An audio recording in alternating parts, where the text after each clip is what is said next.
Wrestling fans, what's going on, man? It's Black Couch Booking here with a brand new video. If you're new to the channel, please like, comment, subscribe. I promise you will not be disappointed. And as always, if you old to the channel, Couch Crew, what's going on, man? Hope you guys are having a great day today. Hope you guys were able to tap into the streams yesterday on Edfluential Sports. Yes, Edfluential Sports. We had a great debate with Wrestling with Things. My guy K Quick, Expert Level Wrestling, was in the building. We debated should Women's Evolution 2 actually happen this year. And then we also did a watch along on Ricky the Shadow's channel. We did a watch along the whole Backlash event. I was in the building, so pop out on Ricky the Shadow channel if you guys are interested in that. And lastly, we did do a quick brief thoughts on the main event last night on my channel. So you got 3 lives that you could watch.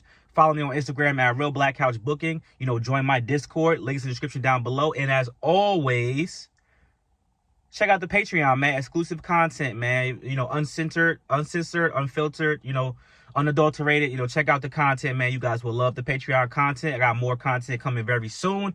But today we got to talk about Backlash. And I know you guys, want to get right into it. But let me just say this, man. I think the reviews for Backlash are going to divide the IWC. I think this is going to be a moment in time, especially for content creators, especially for fans, because, I can see it going, I've gotten so many hit-ups of people saying it was trash, people saying it was amazing, people saying it was shocking, a whole bunch of things. But as always, I give my truthful opinion. And, I would like to see your opinion in the comment section down below. So like the video, make sure you comment in the comment section. Let's get right into it, though. So, for once, I'm going to go in order today because, I really want you guys to, feel my energy on this one, man. That Fatal 4-Way was a great way to start the show. I thought Dominic and Penta was going to start the show, but that Fatal 4-Way was a great way to open the show.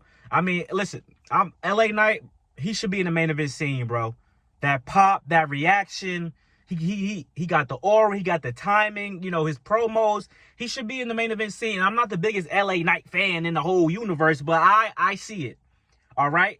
I see it. I think that this man should not worry about a United States Championship ever again. Damian Priest was probably one of the MVPs of this match. He was really doing well in this match, bro. I wasn't shocked. But, Damian Priest was hitting on all marks. I mean, Jacob Fatu, man. That entrance, the aura. I'm looking forward to seeing him as a baby face. I will talk about that in a second. And Drew McIntyre is Drew McIntyre. He will be a legend eventually. He will be a Hall of Famer, certified Hall of Famer. The match itself was great. We had some great spots.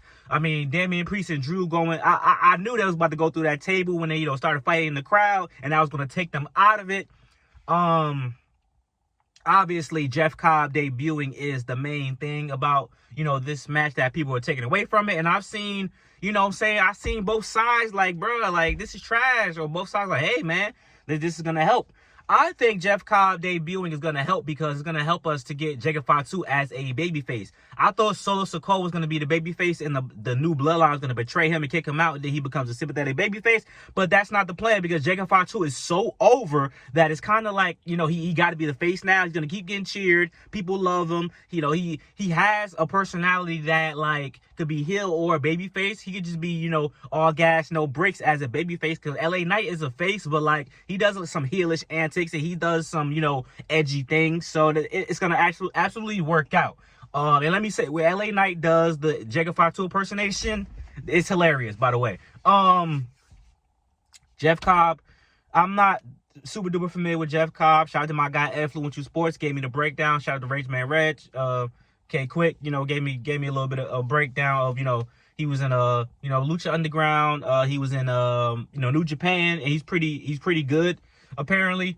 But Solo bringing him out as an enforcer, Jacob Fatu, what's going on here? Because Jeff Cobb is not Samoan, if you guys don't know this. He's a Filipino man that was living in Hawaii for most of his life. They're gonna make some connection some way, somehow, Rikishi knew his parents or blah blah blah blah blah. His father trained Haku. They gonna make some type of connection, which is fine. But I mean, he could be the outlier. He could be the Sami Zayn of the group. They're following the same path as the OG bloodline, and Sami Zayn, was an outsider, honorary Uso. So this guy's gonna be the honorary Fatu of the group. So which is fine. You know what I'm saying? I don't have no issue with that. I think it's gonna be, I think it's gonna be good, man, because this is how we get Jacob Fatu as a babyface, and it's gonna be legit. And then Solo still has an enforcer, and then whatever the Tongas do, we'll see. So that's my opinion on that. Me personally, man, I would give the match out of 5 stars. I thought it was a 4-star match. You know what I'm saying? I really enjoyed it. It was fun. It was fast paced, and it didn't last too long. Well, which the next match, Lyra versus Becky, it lasted a little long, but I was rocking with it, man. I mean, bro, I said this is gonna tell me a lot about the future of Lyra Valkyria, right? I think a lot of questions were answered. Lyra Valkyria is a stud. She's great. All right. That was a great performance. My issue with this match was the ending. I thought it was a little wonky. The poke to the nose, Becky trying to get the pin, Lyra holding her nose, and then Lyra reverses the pin and she's still holding her nose, and Becky beating up on Lyra and she's still holding her nose. I'm like, damn, did she really hurt her nose? Because, all right, you sold it enough, bro. Stop holding your nose while Becky Lynch is punching you in the head. You know what I'm saying? That was a little weird to me. Everybody coming out, breaking up Becky, and Lyra still holding her nose. I mean, she showed that she was beaten battered. She could barely stand. I like what people sell, you know what I'm saying? That's cool. But the match itself was great. I would argue that this match is better than Charlotte versus Tiffany at WrestleMania. And I'm only comparing because I told y'all, it's literally the similar booking, you know, the old school versus the new school, you know, I'm saying the comparison versus the comparison, and I enjoyed this match thoroughly. I'll also give this a 4 out of 5. I'm sold on Lyra Valkyria. I know y'all gonna say charisma vacuum, she sucks, blah blah blah. I mean, bro, had a great entrance, had great, you know, ring gear. She made Becky was doing her thing, but she made Becky look a little plain, bro. Like, Lyra felt like a star, and Becky did a good job of putting her over. And now let's transition to Becky versus Bayley, and let Lyra keep defending that women's IC championship. I kind of did want Lyra to lose so she can win the Money in the Bank, but you never know what path they'll take. But I think we can get Becky versus Bayley straight up. And I do have another idea for Becky Lynch, but I'll keep that to myself. That might be a future video. I'm trying to stick in order. I believe Dominic and Penta was the next match, and it was a good match, man. It was a good match. They make here's another thing, bro. They made Dominic when he did the I think he dived through the ropes and did it wasn't a Hurricane Rana. He did a DDT, a swinging DDT or something like that through the ropes. That was great. That was great. That was a good spot. The crowd popped. For his entrance. You know, people love Penta, right? I want to see Penta with Ray Phoenix. I think Raw could use him and Ray Phoenix. You know what I'm saying? But obviously, Penta's got a new guy he's gonna go against. You know, I'll get to that in a second. But Dominic looked great, man, as an IC champion. You know what I like? Now he's not afraid of nobody. Now that he's IC champion, it reminds me of when he was with Rey Mysterio as a babyface, because even Dominic, as a babyface, was willing to go up against Seth Rollins. He was willing to go against Brock Lesnar. He wasn't scared of nobody as a babyface, even if he knew he would lose. Then he became a heel. Of course, he cowardly, but like, you become cowardly and then forget that you really want to smoke and that you're really 6 feet tall. But now that Dominic is back in this little gray area, he's not scared of Penta. He was talking trash during the backstage interview with Byron Saxton. He said, I might be scared, but I already beat him, so I'm gonna beat him again. You know what I'm saying? That's cool. I'm cool with that. You know what I'm saying? So now he's not wrestling like a heel. He's just wrestling like he's wrestling. Of course, the Judgment Day are going to come out shenanigans. I thought Finn was going to cost him the match, but he didn't. In actuality, Finn isn't the reason Dominic won either, because Finn almost messed it up. But El Grande Americano. So listen, that's going to be him and Penta going to run it for the first time because they've never had a match. I get it. Ha, ha, ha. But in all seriousness, I'm cool with that. Because at Worlds Collide, they should have a match. El Grande Americano, the speed champion that dethroned Dragon Lee. Whew, that sounds good. That dethroned Dragon Lee will face Penta at Worlds Collide. That's my prediction. I think that they should go with that. That would work pretty well. They should maybe have a match on Raw. Maybe it doesn't end well, and then they got to have a match at NXT Worlds Collide. That's fine, because it's not going to just be NXT individuals on that card. 3.5 out of 5 for show, in my opinion. That's what I think. I think Dominic had a good showing. I mean, it wasn't the craziest match in the world. It wasn't the craziest match in the card. But it's like the first 3 matches back to back were very good, very solid. And it wasn't like a bathroom break. Like, oh, Dominic Penta gonna be trash. It wasn't trash. Lyra versus Becky wasn't trash. It was a little long, but it really gave them time to show off, you know what I'm saying, the women's IC title. And now the women's IC title feels like, you know what I'm saying, upper echelon, which is, that's very good. Very good work. Very good work. And now we come to a stalemate. Gunther versus Pat McAfee was unnecessary and stupid. Trash. Why did Pat McAfee have to get all that offense off?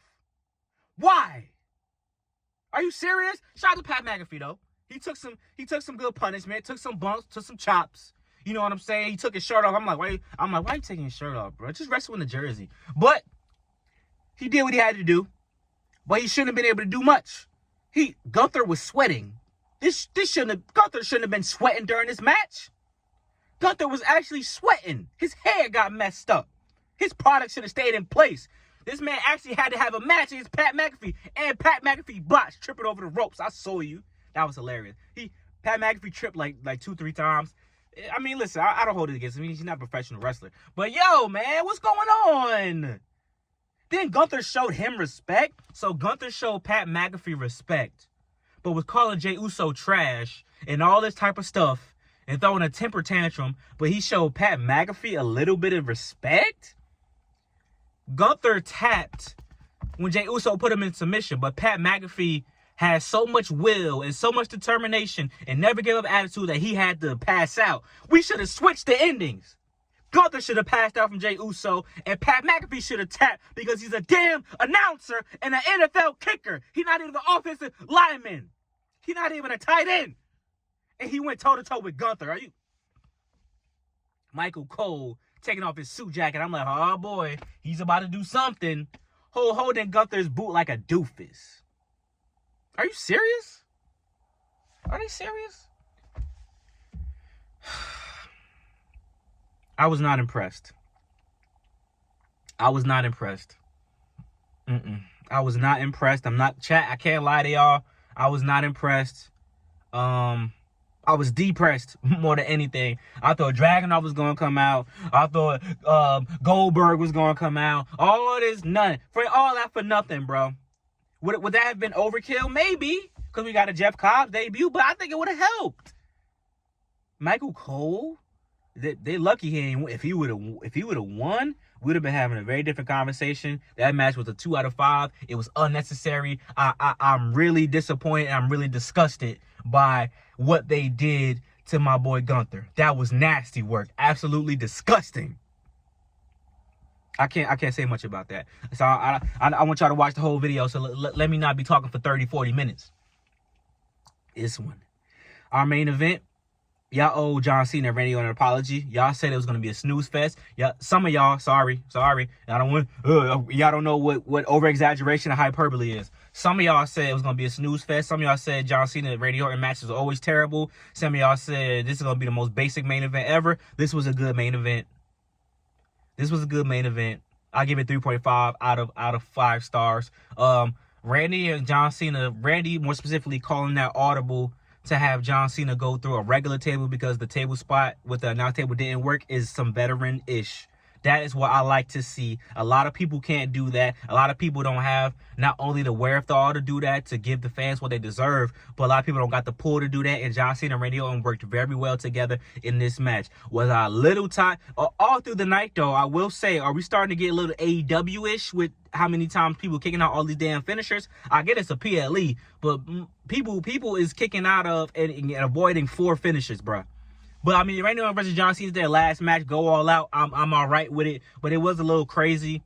John Cena, man, when he's gone, bro. Cause I'm gonna miss him, bro. And Randy, he turned back the wheels of time. Cause Randy was going off this match, man. I always love the reverse AA into the RKO spot. It's a very good spot, and you know what I'm saying, to see it one more time, you know, I enjoyed it thoroughly.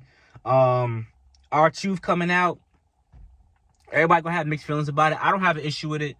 I kind of do wish he didn't come out as a doofus. I wish he was like well aware of what he was doing, and this leads to R-Truth heel turn. Or, you know, since that's not gonna be the case, if you didn't see the press conference, John Cena did hit R-Truth with an AA through the conference table. So I've said this many, many moons ago that I would like to see on John Cena's last run, John Cena versus R-Truth.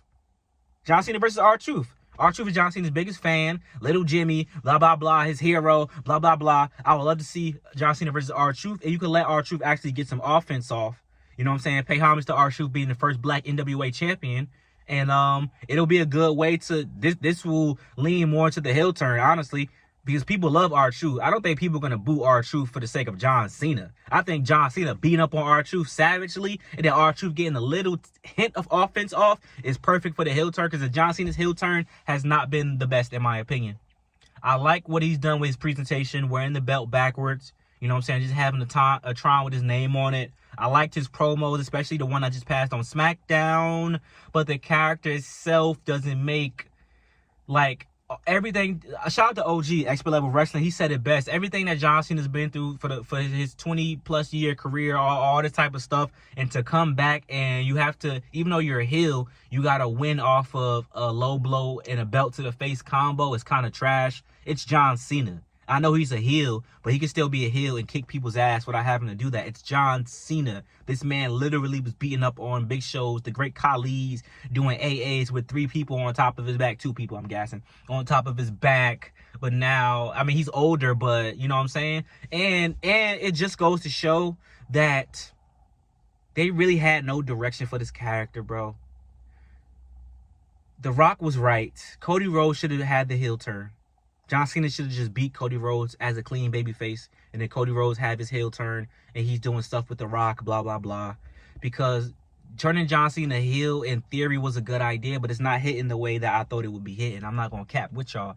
I like John Cena, and I like it because it's something that we never thought would happen, and it's a good way to end his career, but the story just not hitting. Like, you could kind of tell they booking on the fly. So every time John Cena has a match, now, is it going to be someone has to interfere?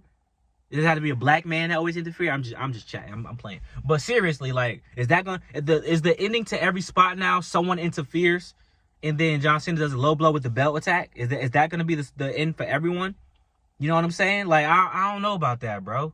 Like, I really don't know about that, bro. I really John Cena and Randy was a great match. Like I said, throughout this whole PLE, bro, that ending, the Lyra and Becky ending, and this ending as a match was kind of weird to me. You know what I'm saying? I'm not gonna lie, bro. It was kind of 2 weird endings for me. If I'm being completely honest, Gunther versus Pat McAfee was unnecessary. You could have did. I would have rather had a Jay versus Naomi rematch. I would have rather had a tag team match. I would have rather had anything, bro. I'm not gonna lie. You reduced Gunther to this? I'm not gonna lie, bro. Backlash. We could have had any rematch from WrestleMania. I would have been fine with, bro. Because this was trash. This was trash. I'm gonna say it. This was like Gunther versus Pat McAfee was doo doo. It was boo boo. But John Cena versus Randy Orton was a good match, man. Like I said, I love that audible. I love that veteran savviness. But let me get to my overall thoughts, right? Overall, I enjoy Backlash. If you can't tell, I enjoy Backlash. I hate to disappoint you, but that's my opinion. I will never come in here and lie to y'all and just make up stuff so I can get, you know what I'm saying? I enjoyed it. If other content creators didn't enjoy it, cool. We all different. We all have different opinions, but I'm objective. I told y'all what I liked. I told y'all what I didn't like. The Gunther, the reason why, I'll give it a 7 out of 10 or 7.5. 7.5. Honestly, though, I will say the structure of it and the build-up, I thought the build-up, like the Lyra Becky build-up was straight. The Gunther Pat McAfee build-up, I didn't give a damn. The Randy Orton John Cena build-up was good. The Dom Penta one was kind of random. And the Fatal 4-Way, excuse me. I originally didn't want a Fatal 4-Way, but now I see why. Because that reception was great. I see why they did it now. The reception was great, you know. To have Jeff Cobb's debut, I wouldn't have liked Jeff Cobb's debuting to cost Jacob Fatu beating up just Drew McIntyre one-on-one. So actually, this makes logical sense. And the Fatal 4-Way was great for the fans, and the fans loved it. The crowd was rocking. Shout out to Rage Man Reg. He was there live. The crowd was rocking. So the Fatal 4-Way was a good choice now that I'm looking back at it. So you know what, man? Yeah, I'm gonna give it a 7.5, but I will say I think the build-up was kind of more structured. It made a little bit more sense than the build-up for a lot of WrestleMania matches. To be honest, I'm not gonna go as far as say Backlash is better than WrestleMania in my opinion, but for this to be a B show, it wasn't as bad as I originally thought, because it looked like it was gonna be mid, but hey, I said to myself, this looks like it's gonna be mid. It wasn't mid. It was mid. It wasn't mid. It was good. I enjoyed myself. I had fun. Like I said, 7.5 out of 10. The end to the John Cena Randy match threw me off. Pat McAfee, Gunther, unnecessary. Becky versus Lyra, the end was kind of weird, but the matches across the board, except for Gunther and Pat McAfee, were good. I would say the Fatal 4-Way, or Becky versus Lyra, like, really stole the show for me. I'm still debating on which one I thought was better. The Fatal 4-Way, the only thing with the Fatal 4-Way is Drew and Damien getting taken out so, not early, but they was taken out for a long time, you feel me? So that's why I'm like, I don't know if the Lyra Becky one was better. The John Cena Randy one was awesome, though. I'm not going to lie. But I think the Becky and Lyra one really stood out for me. And yeah, man, I'm looking forward to seeing what's next, man. They actually did a good job. They actually pulled it together because it wasn't looking too good. So for me, I enjoyed Backlash, 7.5 out of 10. Let me know what you guys think, though. Like, comment, subscribe. The IWC content creators is about to be a division. It's about to be civil war for sure. I already know, because I already see what's about to happen. But that's just my opinion. If you don't agree, cool. If me liking something makes you unsubscribe, then it is what it is, bro. You was never down, because on this channel, we give our honest opinion. We respect each other's opinion. And we don't just do things for clicks and likes, bro. I'm here to be honest and build a community with my people. So I might like things you like sometimes, and I might not like things that you like. That's okay. We can still come together and not be toxic towards one another. But that would be too simple for the internet. So like, comment, subscribe. Thank you for love, support as always. Talk to you guys later, man. Peace out. Good PLE. Go watch it again, and then let me know what you think. We out.